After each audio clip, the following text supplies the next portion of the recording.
Hey guys, ECRG here, back with another episode. As you can see by the title of today's episode, we're going to be talking about trying to become a CRA during the COVID-19 pandemic.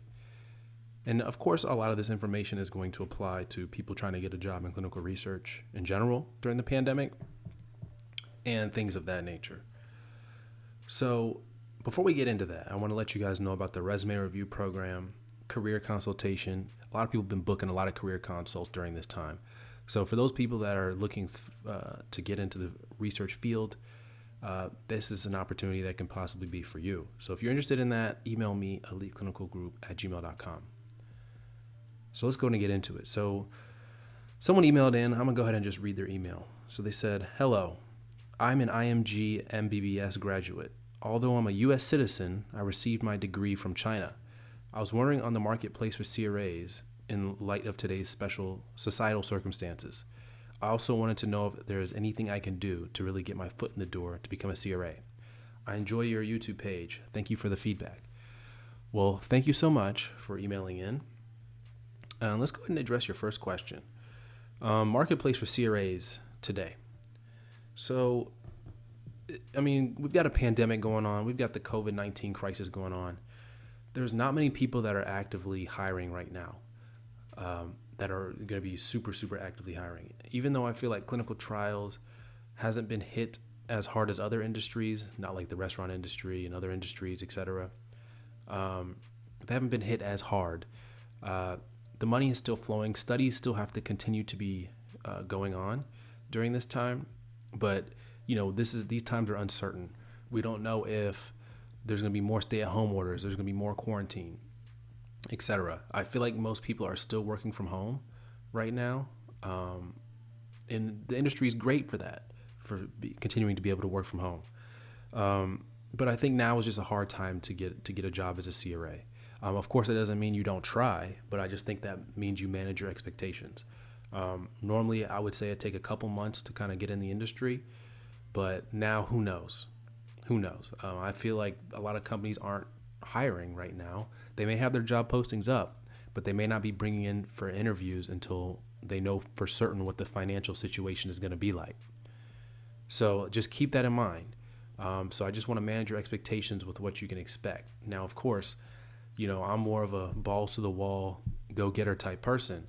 So that doesn't mean you're not applying and following up and doing what you need to do. So you just continue to do that until you get a job.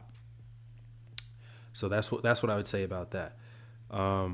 Just manage your expectations with what you can expect to do. So also how to get your foot in the door to become a CRA. So CRA is not an entry-level position. It is not a position you get with zero experience. It is not a position you get without a college degree. It can be done without a college degree, but it's not one I would bank on. Once again, this is a specialist position. This is someone who has skills, clinical research skills. So this is not an entry-level position where you don't need any skills. You're just learning. So how you get your foot in the door to become a CRA? Well, first you need to get some clinical research skills. So you need to either become a clinical trial assistant, a project specialist, in-house CRA, any of these somewhat entry-level roles, a study coordinator, and you need to get some skills. You need to get some foundation under your belt. You need to learn about clinical research for a period of time. After a year or 2 years, then you can become a CRA. So that's what has to happen first before you can get your foot in the door to become a CRA. Is you have to get some research skills and you have to get involved in clinical research before that can happen. So I hope that helps. And then once you do that, you may not even be interested in being a CRA. You may want to be a project manager.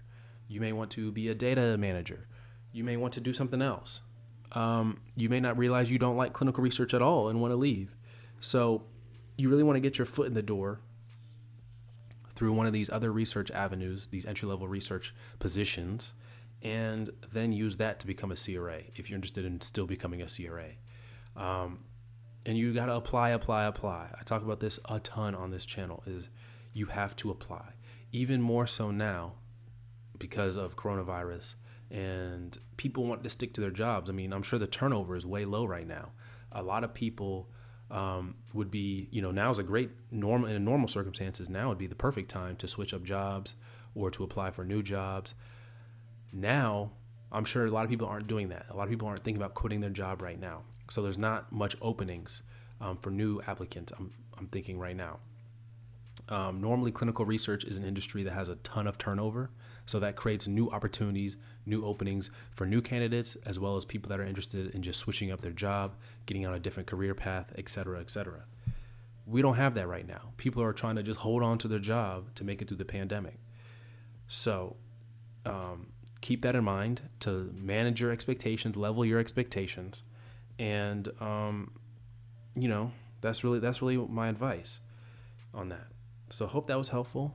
If you have any more questions, email me, eliteclinicalgroup@gmail.com. Oh, let me also do a quick coronavirus update.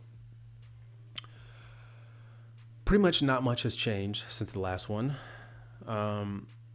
Sites are starting to slowly reopen, but we're seeing a huge uptick in cases. I just saw an article that 22 states are increasing.